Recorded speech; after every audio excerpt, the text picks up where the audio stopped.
Gravando? Bom, opa, tá indo rápido demais aqui. Como todos nós já vivemos e sabemos, nós vivemos num mar de caos, barulho e entropia. A membrana plasmática, né, é um limite físico entre o interior, que é altamente organizado da célula, e o ambiente externo, que é extremamente caótico. Assim, embora haja essa importante necessidade para separar o que está a viver fora da célula do que não está a viver, a membrana plasmática deve também permitir, né, uma interação e uma troca dinâmica.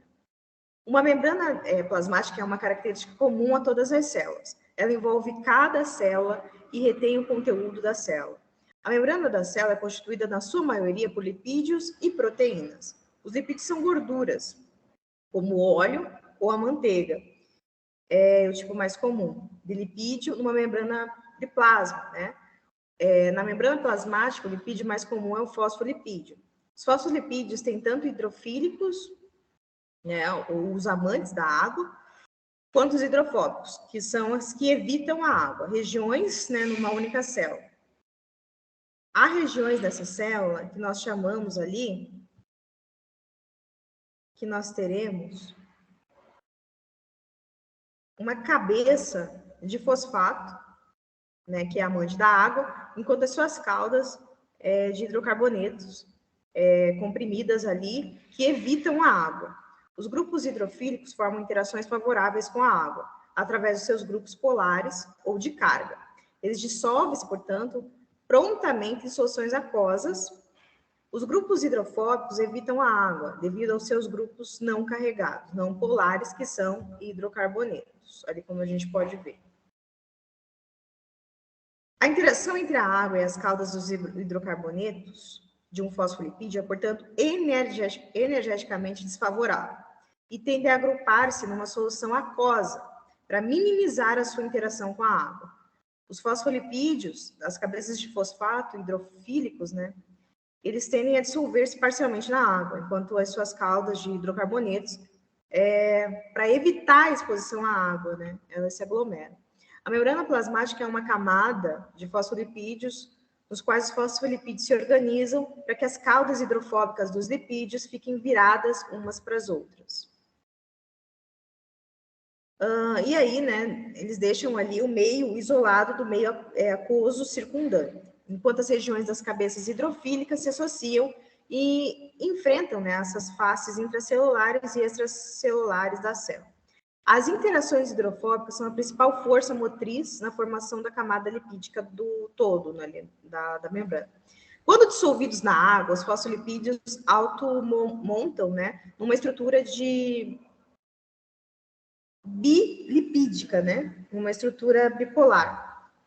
É notável que algo tão organizado como a membrana plasmática é impulsionado principalmente por uma automontagem espontânea. Não é feita por ser, de alguma forma, montada num chão de fábrica. Essa é uma das formas mais agradáveis de sublinhar a importância dos fenômenos de automontagem e a capacidade de uma estrutura bem organizada e bastante complexa para surgir simplesmente com uma base química, né, de componentes individuais. Essa bicamada lipídica, há uma difusão dinâmica de lipídios e outros componentes dentro da membrana, dentro do plano bidimensional da camada, dessa camada aí lipídica, né, bicamada lipídica. Essa difusão lateral da membrana e a sua estrutura fluida, né, como que a gente conseguiu descobrir como que ela é feita, né? Existe também uma região de fluorescência, que é uma região específica fluorescente. A membrana rotulada pode recuperar, né, depois dessa região branqueada por um raio laser, os lipídios de membrana fluorescente, ou outros componentes que se difundem nessa região. Os lipídios da membrana branqueados ou componentes, eles se difundem para fora da região ao longo do tempo. É aqui que ocorre uma recuperação, né, da fluorescência, e por isso é chamado de método de FREP, né, que é uma recuperação de fluorescência após photobleaching. As membranas biológicas são compostas por mais do que apenas fosfolipídios, contém também muitos tipos diferentes de proteínas de membrana. que estão associados a diferentes formas, né, desses lipídios com proteínas na membrana e que desempenham suas funções críticas, facilitando os processos dinâmicos que ocorrem na membrana. Na maioria das proteínas da membrana nas células dos mamíferos, né, as proteínas das células das membranas dos mamíferos constituem 50% da massa da membrana. E existem algumas exceções, tais como membranas mielinizadas de alguns neurônios. Nesse caso, os lipídios constituem 80% da membrana por massa. As proteínas de membrana podem ser classificadas em grupos em termos de associação com as proteínas da membrana. São integrais ou periféricas, né? As proteínas integrais da membrana são fortemente ligadas aos lipídios, né, da membrana, através de forças hidrofóbicas. E só podem ser separadas da membrana em condições de desnaturação.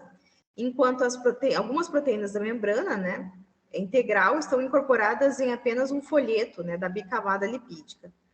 Alguns outros abrangem ambos os folhetos, são chamadas de proteínas transmembranas. Porque essas proteínas são concebidas para ter grandes regiões enterradas no núcleo hidrofóbico do fosfolipídio.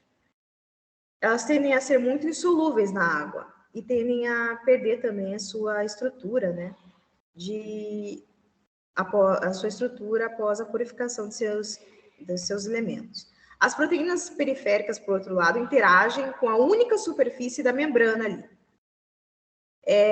Podem ser fixadas à superfície de uma membrana através de interações eletrostáticas ou ligação de hidrogênio com algumas cabeças lipídicas.